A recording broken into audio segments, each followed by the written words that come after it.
कारण आरक्षणासाठी आम्ही लढलो. त्या 90 काळचा असणारा जो ओबीसी होता तो अडवाणीच्या रथयात्रेबरोबर होता.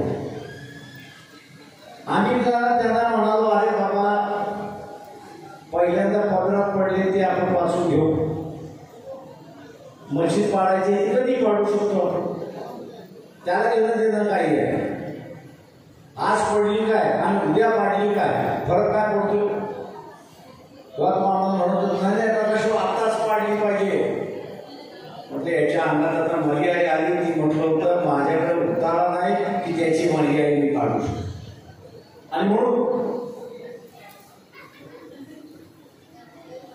आणि म्हणून जे मिळवलेलं आहे ते आता आपण टिकवलं पाहिजे हे लक्षात घ्या.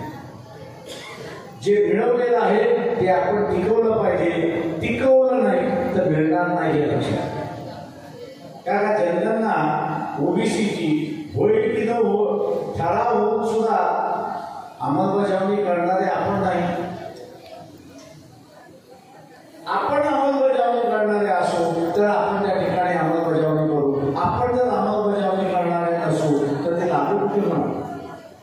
आणि म्हणून माझं आव्हान आहे आपल्या सगळ्यांना या ठिकाणी की ही करो की मरो अशी असणारी लढाई, ही करो की लढो अशी असणारी लढाई आहे.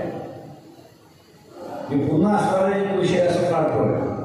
भारतीय जनता पक्षवाले काश्मीरमध्ये घुसखोरी चालली आहे, येऊ देतात आहे, होऊ देतात आहे.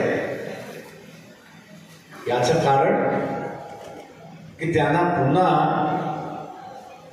जसा मुसलमानाचा मौलवी आहे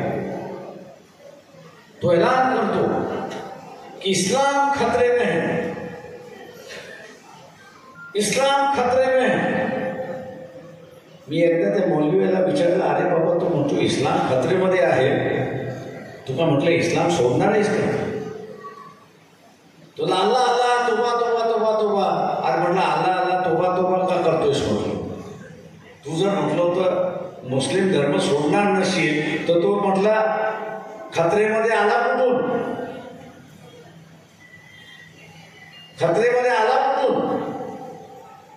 फक्त म्हटलं जंगलामधली जशी हाकोळी असते तशी तू हाकोळी करत बसलेला आहेस. RSS वाले तेच आपल्याशी करतात की हिंदू खतरे में है. जो हे सांगायला येईल त्याला तुम्ही मी जे मौलवीला विचारलं ते तुम्ही त्याला विचारला, अरे बाबा तू तुझ्या ते घरातला असणारा देवारा आहे तो काढून टाकणार आहेस का, त्याची पूजा अर्चा तू करणार नाहीस का?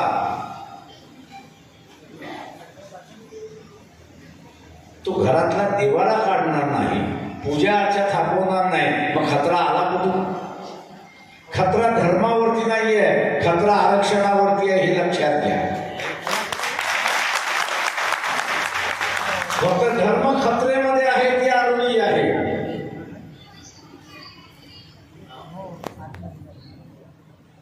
ओबीसीच्या बाजूने मग इथं बजरंग दल का उभं राहिलं? ओबीसीच्या बाजूने इथला असणारा विश्व हिंदू परिषद का उभी राहिली?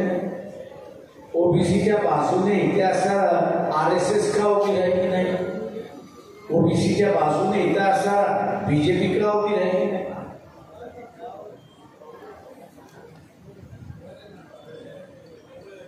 ओबीसी सुद्धा हिंदूच आहे, पण त्याच्या बाजूने का नाही?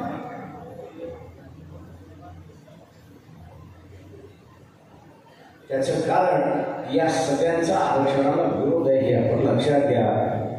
कोणती वाचून खोकला निघून जातोय तर निघून जाऊ द्या अशी यांची भूमिका आहे. आणि म्हणून इलेक्शन येईपर्यंत हे पक्ष कधीच भूमिका घ्या. माझा